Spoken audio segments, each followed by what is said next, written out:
صدیق اکبر صدیق اکبر صدیق اکبر صدیق اکبر ہے مصطفیٰ کا ہم سفر ابو بکر ہے سر۔ فتح مکہ کے بعد حضرت ابو بکر صدیق رضی اللہ تعالی عنہ اپنے والد عثمان بن عامر جن کی کنیت ابو قحافہ تھی، مشہور وہ ابو قحافہ کے نام سے، کنیت ابو قحافہ کی ہوئی، نام عثمان بن عامر ہے۔ حضرت ابو بکر صدیق رضی اللہ تعالی عنہ اپنے والد کو لے کر نبیوں کے نبی امام الانبیاء کی بارگاہ پہ آئے۔ سبحان اللہ، کتنا حسین وہ منظر ہوگا کہ حضرت ابو بکر صدیق نے اپنے ضعیف والد کا ہاتھ پکڑا ہوگا اور بارگاہ رسالت میں حاضر ہوئے ہوں گے۔ اللہ اکبر، کیسی مبارک جگہ پر آ رہے ہیں۔ امام الانبیاء تاجدار مدینہ صلی اللہ تعالی علیہ وآلہ وسلم کی نظر پڑی۔ حضرت ابو بکر صدیق رضی اللہ تعالیٰ عنہ ان کے ساتھ ان کے والد ابو قحافہ بھی ہیں۔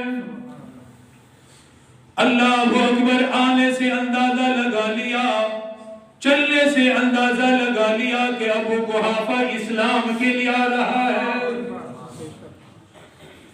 حضرت ابو بکر صدیق رضی اللہ تعالیٰ عنہ خدمت اقدس میں حاضر ہوئے، عرض کرنے لگے، آقا اللہ پاک نے توفیق دی، اللہ پاک نے قبول فرمایا، میرے والد کے دل میں اللہ نے ایمان کو پیدا کر دیا، اسلام کی عظمت کو پیدا کر دیا، میرا والد کلمہ پڑھنے کے لیے آیا ہے، آپ کے ہاتھ پہ بیعت کرنے کے لیے آیا ہے، آپ کو اپنا امام ماننے کے لیے وہ آیا ہے۔ آقا میرے والد کو کلمہ بھی پڑھا دیجئے، ان کی بیعت بھی لے لیجئے۔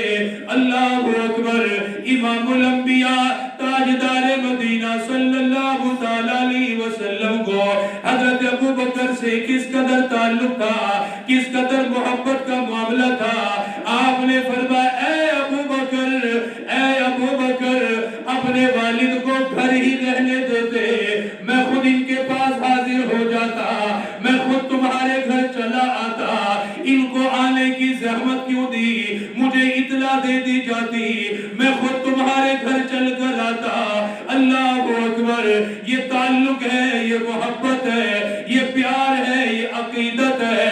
آقا مدنی نے اتنا شرف دیا، آقا مدنی نے حضرت ابو بکر کا اتنا لحاظ کیا، فرمایا ابو بکر اگر تم مجھے ہی آ کے بتا دیتا تیرا والد بیعت کرنا چاہتا ہے، کلمہ پڑھنا چاہتا ہے، میں نبیوں کا نبی امام الانبیاء خود تیرے گھر آتا، تیرے والد کو کلمہ بھی پڑھاتا، میں اس کی بیعت بھی لے لیتا۔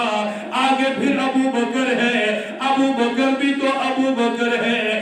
آقا مدنی نے جب یہ فرمایا، اے ابو بکر ان کو اپنے گھر میں ہی رہنے دیتے، حضرت ابو بکر عرض کرنے لگے، آقا نانا ایسا کیسا ممکن ہے، یہ کیسے ممکن ہے، یہ ان کے لائق ہے آپ کی بارگاہ میں آ کر ایمان بھی قبول کرے، بیعت بھی کرے۔ یہ تو آپ نے محبت کا اظہار فرمایا، پیار کا اظہار فرمایا۔ دراصل حق تو ہمارا ہے، ہم خود بارگاہ رسالت میں چل کے آئے، آپ کی خدمت اقدس میں حاضر ہو، آقا یہ میرا والد ہے، اسے کلمہ پڑھا دیجئے۔ امام الانبیاء نے، نبیوں کے نبی نے ابو قحافہ کو کلمہ پڑھایا، ابو قحافہ مسلمان ہو گئے، ان کی آپ نے بیعت لے لی۔ بیعت لینے کے بعد حضرت ابو قحافہ اپنے گھر کو چلے گئے۔ حضرت ابو بکر صدیق وہ واحد صحابی ہے جو خود بھی مسلمان ہے، جن کا والد بھی مسلمان ہے، ان کی والدہ سلمہ بنت صخر ابتدائی اسلام میں ہی مسلمان ہو گئی۔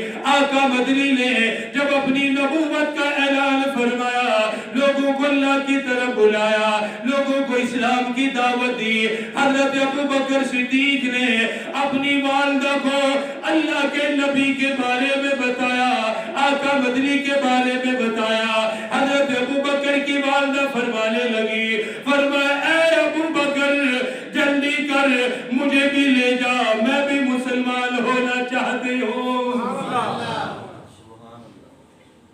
اتنا عظیم صحابی جس کا والد بھی مسلمان ہوا، جس کی والدہ بھی مسلمان ہوئی۔ ایک اور بڑی قابل تعجب بات ہے، حیران کن بات ہے، حضرت ابو بکر صدیق رضی اللہ تعالیٰ عنہ وہ واحد صحابی جو آقا مدنی کے اعلان نبوت سے پہلے بھی آقا کے ساتھ رہتا تھا۔ یہ وہ واحد صحابی ہے، اللہ اکبر، جو کبھی بھی آقا سے جدا نہیں ہوا۔ اعلان نبوت کے بعد نہیں، آقا مدنی صلی اللہ علیہ وآلہ وسلم کے ساتھ حضرت ابو بکر کا تعلق پہلے سے ہی بنا ہوا تھا، ابتدا سے ہی یہ ایک تعلق، یہ دوستی بنی ہوئی تھی، اور کبھی بھی آقا سے الگ نہیں رہے۔ اس لیے تو نبی پاک صلی اللہ تعالی علیہ وآلہ وسلم فرمایا کرتے تھے، لوگوں میں نے جس کو بھی ایمان کی دعوت دی، اسلام کی طرف بلایا، یا تو اس نے سوچا یا توقف کیا یا